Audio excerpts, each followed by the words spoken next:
Hey guys, Marvel DC fan here, and welcome to the extra segment of Batman Arkham City.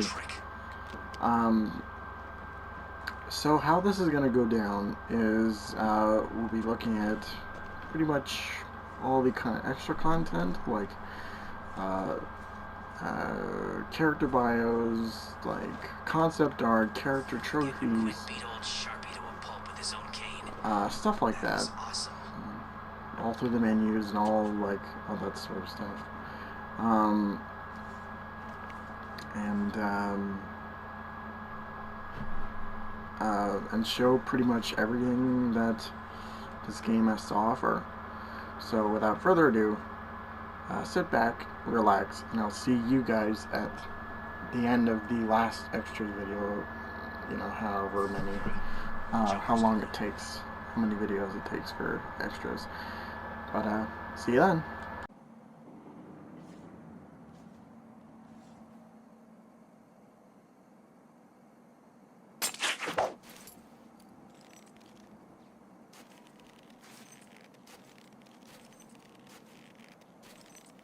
I think I'm going to enjoy this.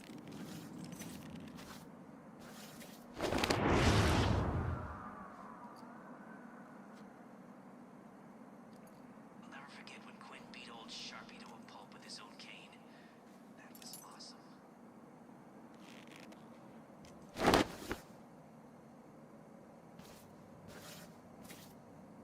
There's still work to do here in Arkham City.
prisoner's here, sir. Very good. Send him in. But we haven't got the suit off him yet. He's dangerous. Are you sure? Of course. Victor Fries and I have much in common. We will be fine.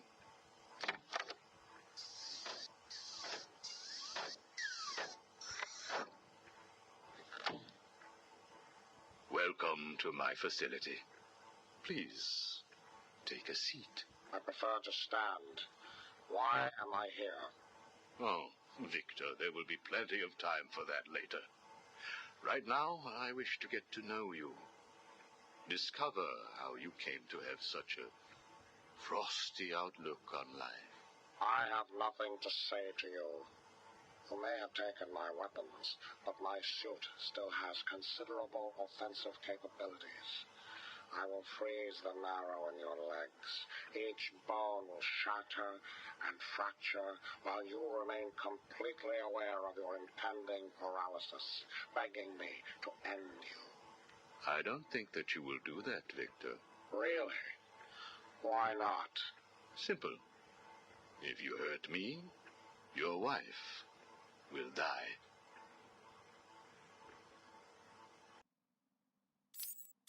Where is she?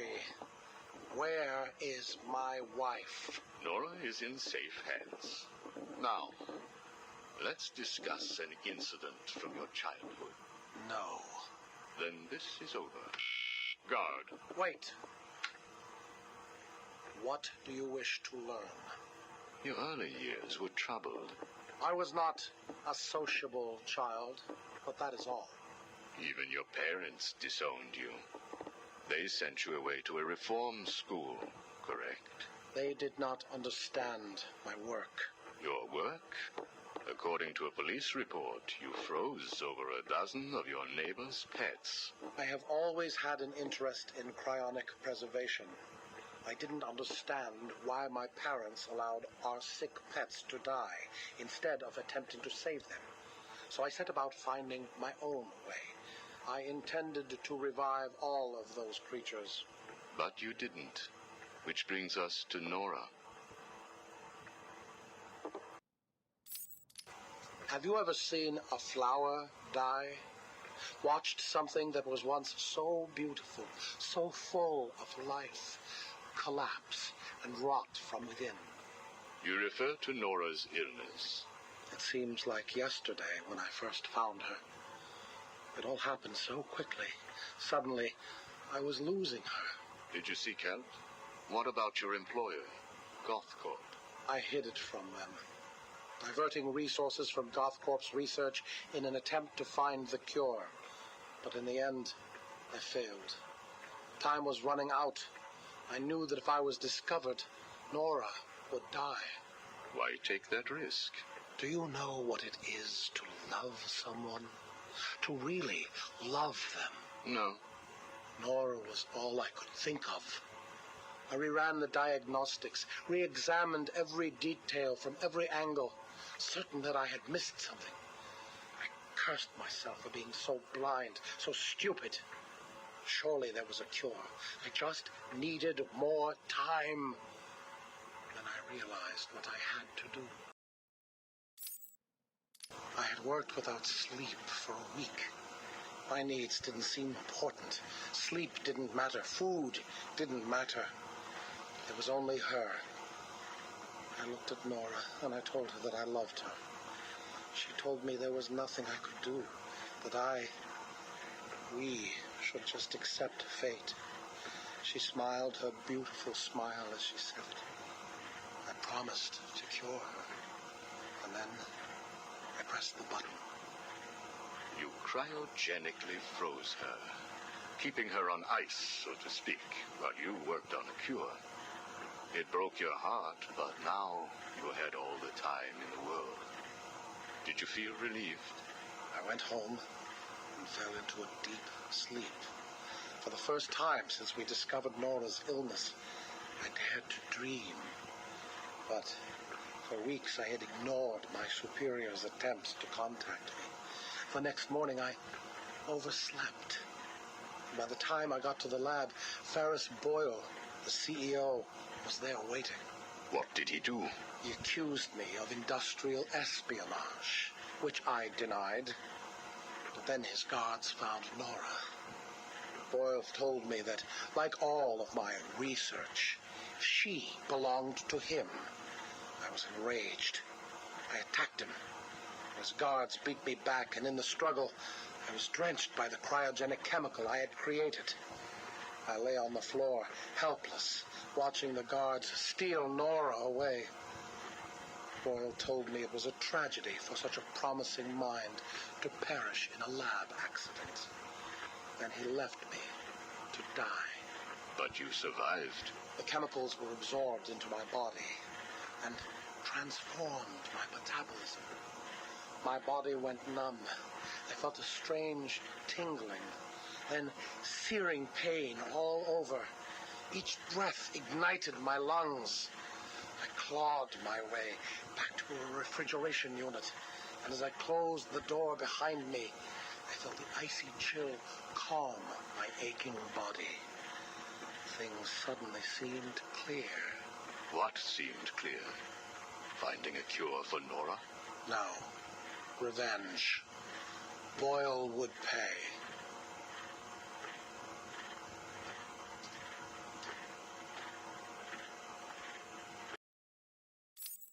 You failed to kill Ferris Boyle, though, didn't you?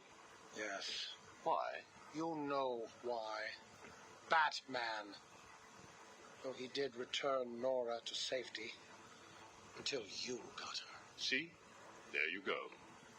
Blame me, blame your parents because you failed to revive the neighbor's pets. Blame Ferris Boyle for spoiling your plans to cure Nora. Blame Batman for stopping your revenge against Boyle. And now, your Nora is in danger. Because of you. No, Victor. Because of you. You have always had a heart of ice. You stole people's pets. You stole GothCorp resources. And since then, you've stolen so much more for your own selfish scientific inquiries.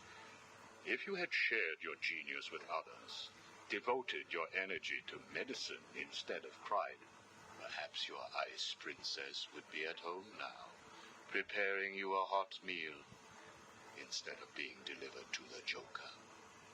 No. You could have saved Nora a long time ago, Victor. It's all for her. Everything. I will get her back. And when I do, I'm coming for you. Thank you. We are done now. Nora.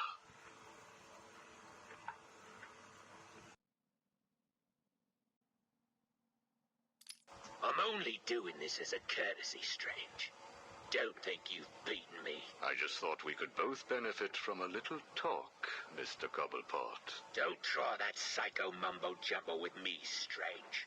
I'm not like the other crazies. Of course not. After all, considering the challenges you faced. Challenges? What freaking challenges? You're no better than me. No one is. I own this place. Well, to be clear, I allow you certain freedoms, but let's continue. Why do you feel the need to own anything? I believe it is a mechanism to compensate for some childhood inadequacy. You were friends with the Waynes, correct? I was.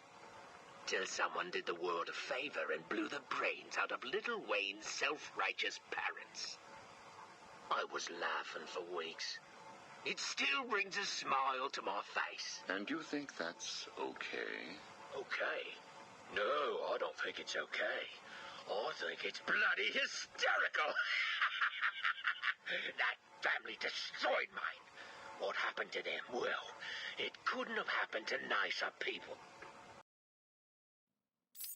Take a seat, Mr. Cobblepot. What is it now, Strange? I wanted to talk about your apparent hatred of the Waynes. Your outburst last time was most interesting. Oh, it's simple, really. I don't like the sniveling little bastard. Look at him. All high and mighty because someone killed Mummy and Daddy. Most people look upon him with sympathy. No, they don't. They're jealous. Jealous of his money, his cars, his women. He lost the sympathy vote when he vanished for all those years. I can't tell you how much I hoped he was visiting his dear mum and dad. Where do you suppose he went? How am I supposed to know? Let us move on, then. No. It's time that you do something for me. And what is that? Here's a list. Told you, Strange. No more little questions until you give me what I want. Take a look, Mr. Cobblepot. Here is a purchase order for the various firearms you require. I must say, you chose an exotic selection. I only take the best. A wise strategy. So what's yours? Excuse me? What are you up to? Why would you give me of all people, guns, explosives, all this stuff? Arkham City is an experiment, Mr. Cobblepot. A new way of thinking. We've separated you from society, so I am more than willing to study the results if you all just decide to kill each other. Besides, your feud with the Joker is intriguing. I was here first. I bought my museum in the Iceberg Lounge fair and square. It was you and that mayor who stuck us all together. Again, you refer to owning things. Quite fascinating. I believe we gave you the opportunity to leave. And take over my turf. Never. Good evening, Mr. Cobblepot. I trust you received the second delivery. Yeah, I did. I don't know what you did to those dribbling monkeys, Strange, but they were perfect. I'm glad. It appears that we can both help each other. If you say so. I suppose it doesn't hurt that by the time I'm done with them, they're usually in too many pieces for anyone to know what you're really getting up to in those rooms of yours. I have no idea what you are talking about. Of course not. So, Hugo. The clown. Is he really dying? It appears so. Self-inflicted, of course, but yes, he is. He has Mr. Freeze working on a potential cure, but I am sure neither of us want him to get his hands on it, do we? We're ready. Good. Now, one last thing. Your face. It's beautiful, isn't it? The eye. I believe it was the result of a bar brawl, correct? Torag got lucky. He got his, though. He took my eye. I took both of his. Left him trying to walk across the Gotham freeway at rush hour. Hilarious. You're a rich man, Mr. Cobblepot. You could have had that glass removed. They said it was impossible. And what the hell? I think it gives me a more unique look. Know what I mean? Now, where is Freeze? He's right here, in the room next door. You can take him with you. Are you familiar with the term Napoleon complex? No. What is it? It's nothing. Oh, and one last thing. Here is a list of 10 prisoners I believe work for you. Yeah? So what? You want to saw their heads open and scoop out their brains too? No. I just thought you'd like to know that they are all in the employ of the GCPD. What? I believe you know what to do with them. I don't like being spied on, Mr. Cobblepot. Good night.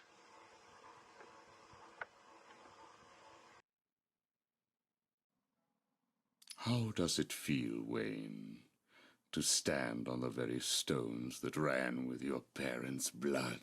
Do you feel sad, full of rage? Or does that outfit help bury your feelings, hiding your true self? Oh, you are a truly extraordinary specimen.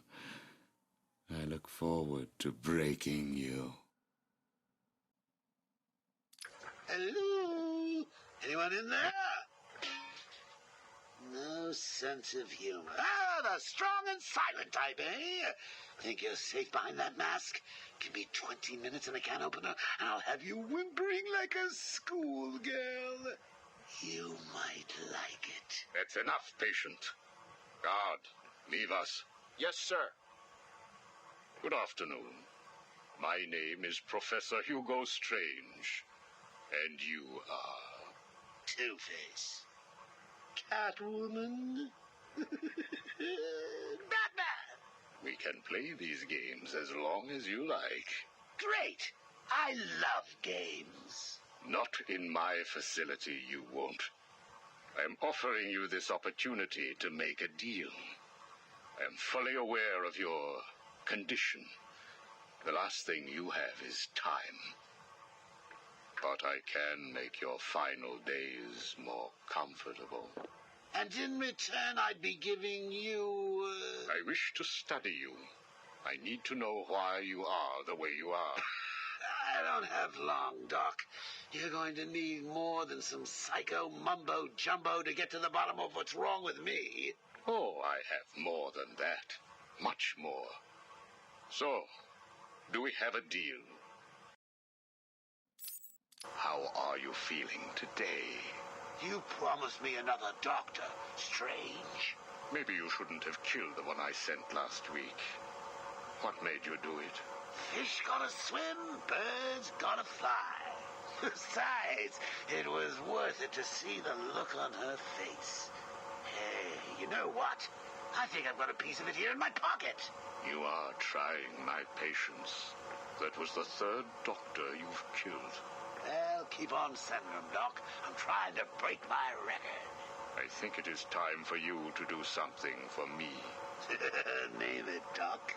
Tell me how you came to be. Explain what made you what you are today.